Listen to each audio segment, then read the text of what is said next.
Assalamualaikum warahmatullahi wabarakatuh. Sahabat misteri, kembali bersama saya di Dangyang Cipta Rasa Channel. Kali ini ada sebuah kisah nyata misteri yang dialami sebuah keluarga di Jawa Tengah. Mereka mengalami sebuah serangan ilmu hitam yang dikirim dari saudara mereka sendiri. Ilmu hitam ini sering disebut santet Lowo Ireng. Tanpa berlama-lama, kita simak cerita selengkapnya.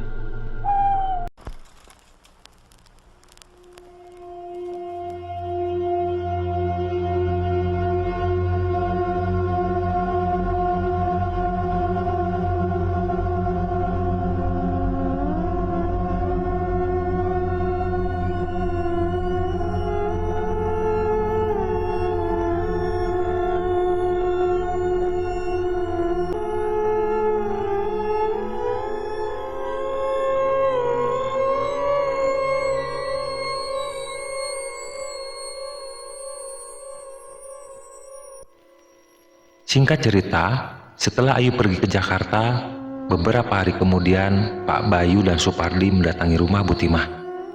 Tujuannya sudah jelas, dia menginginkan Ayu menikahi seorang laki-laki berdarah ningrat dengan harta kekayaan yang banyak. Sesampainya di rumah Bu Timah, dua orang tersebut hanya bisa melongo dan terdiam. Mereka berdua tidak menemukan orang yang dimaksud. "Ayu pundi?" tanya Pak Bayu dengan nada kencang. Bu Timah hanya terdiam, laras, menahan Rangga yang sudah tampak emosi dengan nada bicara tinggi. "Ayu teng pundi?"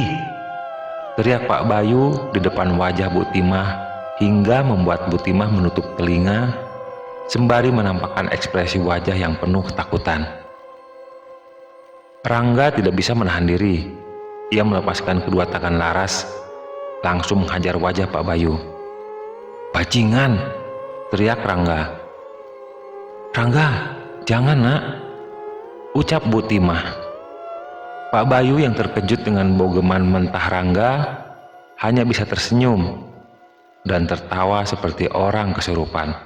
"Dino iki bakal dari dino pungkasan. Kabeh wong nang kene ngerti opo sing bakal kejadian," ucap Pak Bayu sambil tertawa kegirangan.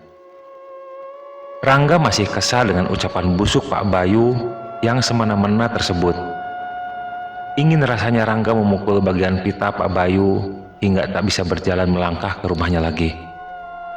Namun lagi-lagi Bu Timah melarang Rangga untuk berbuat brutal, seperti layaknya seorang laki-laki melindungi keluarganya. Pak Bayu dan Supardi meninggalkan rumah Bu Timah. Entah apa yang diucapkan barusan. Sepertinya akan ada pertanda buruk yang akan menimpa keluarga Bu Timah lewat ucapan Pak Bayu. Malam harinya Bu Timah tidak bisa tidur. Ia masih teringat akan Ayu yang berada di luar kota. Bu Timah takut jika anaknya menjadi incaran bagi Pak Bayu. Bisa dibilang dengan ucapan yang diucapkan Pak Bayu tadi ada kaitannya dengan kejadian beberapa hari yang lalu saat para warga mendapatkan teror mengerikan. Teror di mana wajah bayi berubah menjadi hitam, ternak mati secara berkelimpangan, banyak orang yang meninggal dunia karena kecelakaan lalu lintas. Apakah karena penolakan Ayu yang menyebabkan bencana bagi warga sekitar?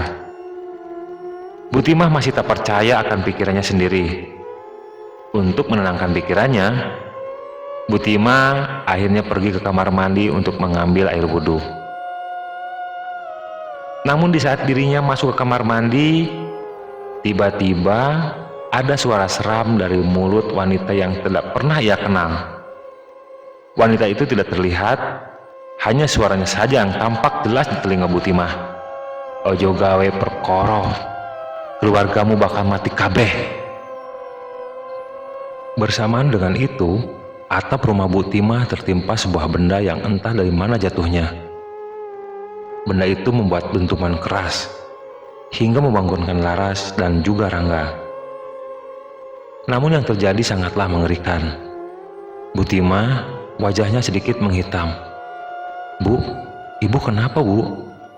tanya Rangga yang tidak berani mendekat ke arah ibunya. Ibu kenapa? Kenapa ada bercak hitam di wajah ibu?" Tanya Laras. Butimah tidak percaya. Ia pun langsung melihat wajahnya di depan cermin. Saat dirinya melihat cermin, astagfirullah, wajahku kenapa? Wajah yang sedikit menghitam, sama halnya dengan korban sebelumnya. Para bayi, anak kecil, remaja, dewasa bahkan orang tua yang akan mendapati jenis santet ini. Dia akan menerima sesuatu yang berbeda di tubuhnya, yaitu wajah yang menghitam. Jakarta 1990. Ayu sudah berada di Jakarta. Ia langsung menuju ke tempat di mana ia akan dipekerjakan. Suasana kota Jakarta yang begitu padat dan memiliki banyak infrastruktur yang megah membuat Ayu takjub dan keheranan. Pasalnya, ia sendiri belum menemukan gedung-gedung pencakar langit di tempatnya. Jakarta sendiri menjadi awal pijakan Ayu untuk memulai karir. Terlepas dari gangguan yang ditorehkan langsung oleh Pak Bayu dan juga Supardi. Mungkin Jakarta adalah tempat yang tepat untuk Ayu agar bisa memperbaiki perekonomian keluarganya yang berada di desa. Ayu menemui salah satu orang penting bernama Anwar. Anwar adalah karyawan dari sebuah perusahaan yang akan dilamar oleh Ayu sendiri. Bisa dibilang, Anwar adalah orang yang telah menyelamatkan Ayu ketika dirinya berada dalam kesusahan. Kebetulan, Anwar juga berasal dari desa yang sama dengan Ayu. Ini memungkinkan bagi Ayu untuk mendapatkan orang-orang baik yang masih berada di sekitarnya. Selepas dirinya bertemu dengan Anwar, obrolan pun mulai. Bagaimana kabar keluargamu di desa? Mereka semua baik-baik saja kan?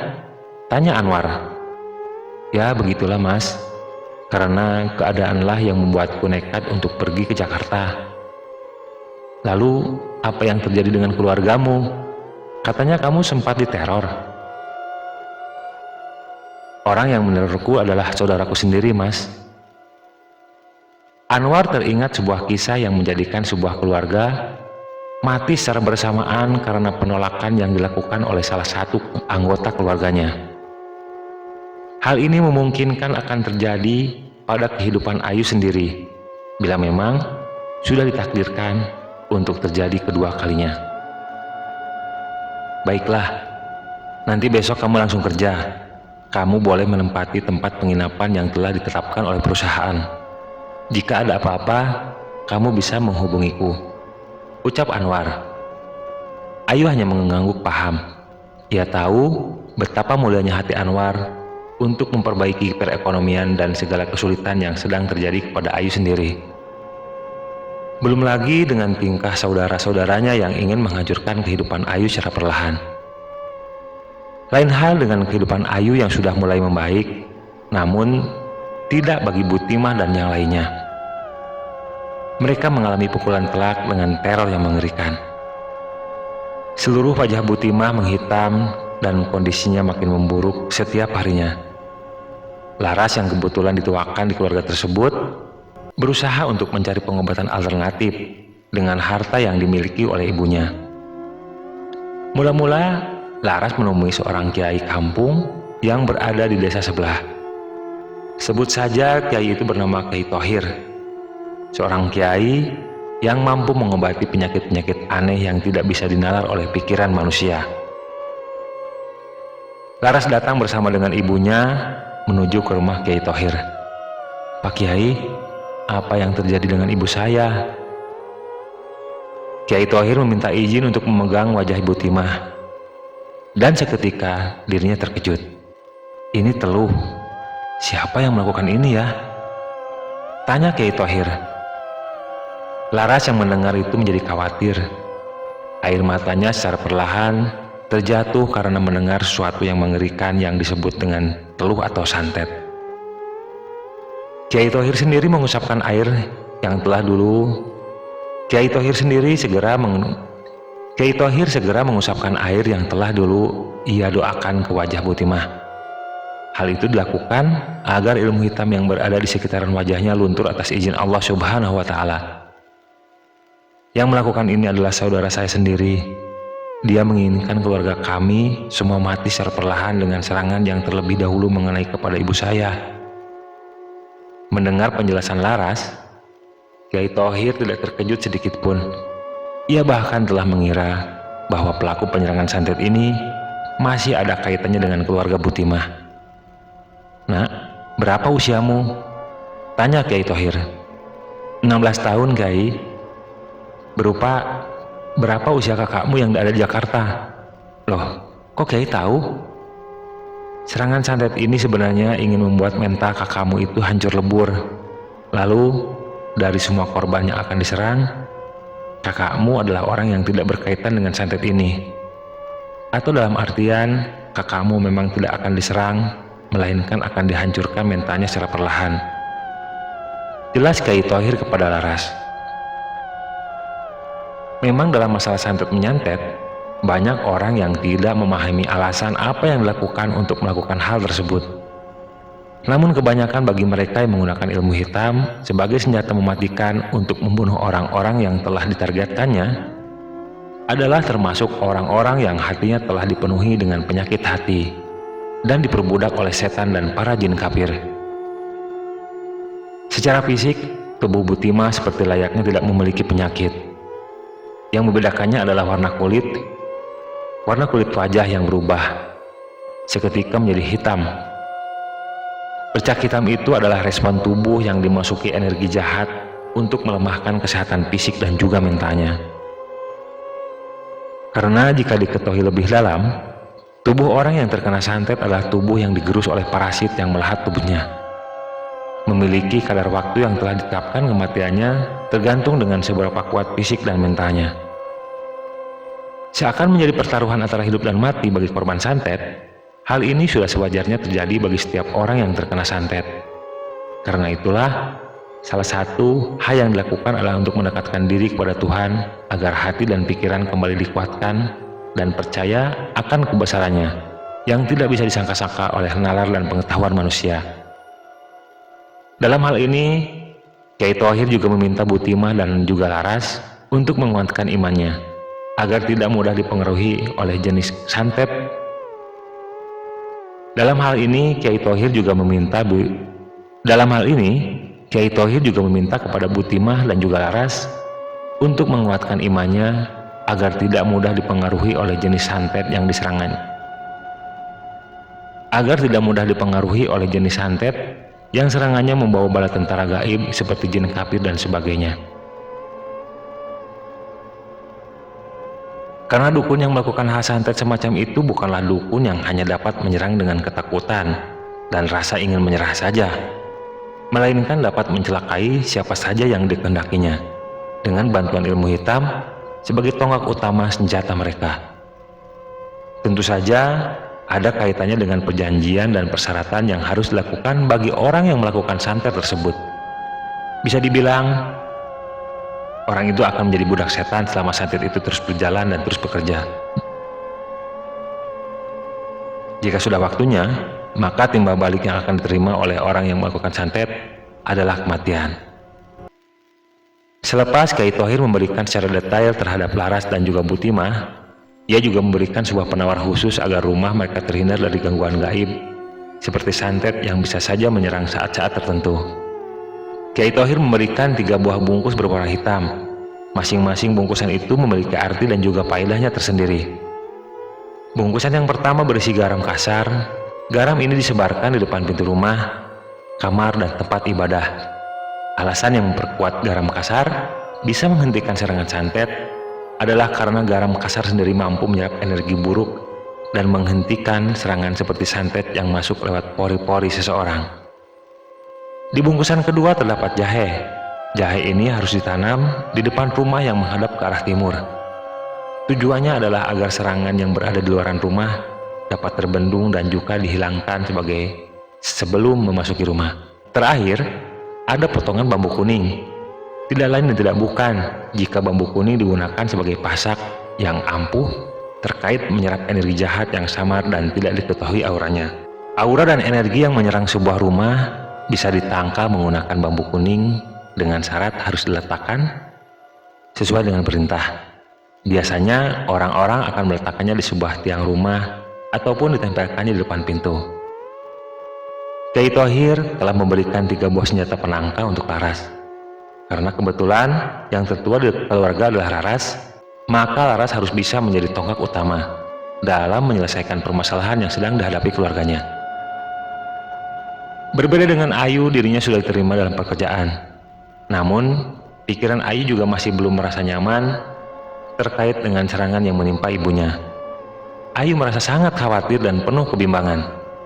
Ia terkadang meminta kepada Anwar untuk mencarikan solusi yang tepat untuk menghentikan pergerakan santet yang menyerang keluarganya. Namun, Anwar manusia biasa. Ia tidak tahu mengenai hal itu. Ia hanya yakin suatu saat hal keburukan akan musnah dengan izin Allah. Keesokan harinya, setelah Laras menyimpan semua barang-barang yang 3 bungkus tadi yang titipan dari Kyai Thohir, Laras dan Rangga pergi ke pasar. Tapi pulang dari pasar, mereka berdua tidak menemukan mobil yang biasa mereka tumpangi untuk pulang ke rumah. Mau tidak mau, mereka berdua pun naik beca. Namun, sebelum menaiki beca, Rangga merasakan ada sesuatu yang tidak enak. Ia melihat beca tersebut seperti sedikit oleng ketika sedang dikayuh oleh si pemiliknya. "Mang, becanya oleng ya?" "Enggak kok Den, becanya biasa aja. Tapi kok aku lihatnya oleng ya?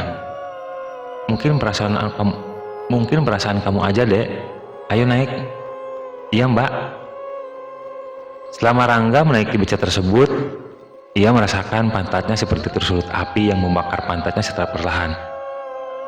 Padahal cuaca hari itu sedang mendung. Mungkin itu dikarenakan bagian yang diluki Rangga sempat terkena cahaya matahari. Rangga masih berpositif thinking. Namun ketika sudah di pertengahan jalan, tiba-tiba beca oleng ke arah kanan jalan. Rangga dan Laras benar-benar shock dan ketakutan karena beca kehilangan kendali. Mang, ini ada apa?" "Gak tahu Mbak, becanya oleng sendiri." "Pinggirin Mang, ada mobil ngebut di depan." Tukang beca itu berusaha untuk meminggirkan mobilnya sekuat tenaga. Rangga memperhatikan dengan jelas, laju mobil yang dihadapannya sangat kencang.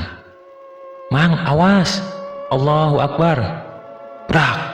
Mobil itu menabrak beca yang ditumpangi oleh Laras dan juga Rangga. Mereka berdua terpental ke arah pinggir jalan. Darah mengucur deras ke jalanan. Nafas yang tersedak terdengar jelas seperti suara orang yang sedang sekarat. "Mbak, tolongin Rangga." Wajah Rangga sedikit hancur. Mulutnya keluar banyak sekali darah. Akibat tubuhnya terpental dan perutnya menghantam keras ke aspal jalanan. Laras pingsan di jalan dengan bagian dahinya yang telah keluar cairan berwarna merah kental itu. Sedangkan tukang beca itu meninggal di tempat. Mobil itu kabur dari lokasi kejadian setelah mengetahui korbannya telah sekarat di jalanan. Orang-orang yang ada di sekitaran turut membantu mereka berdua yang masih bisa diselamatkan. Mereka yang mengira itu adalah kecelakaan biasa, namun inilah awal serangan yang disebut dengan sebutan Santet Lowo Ireng.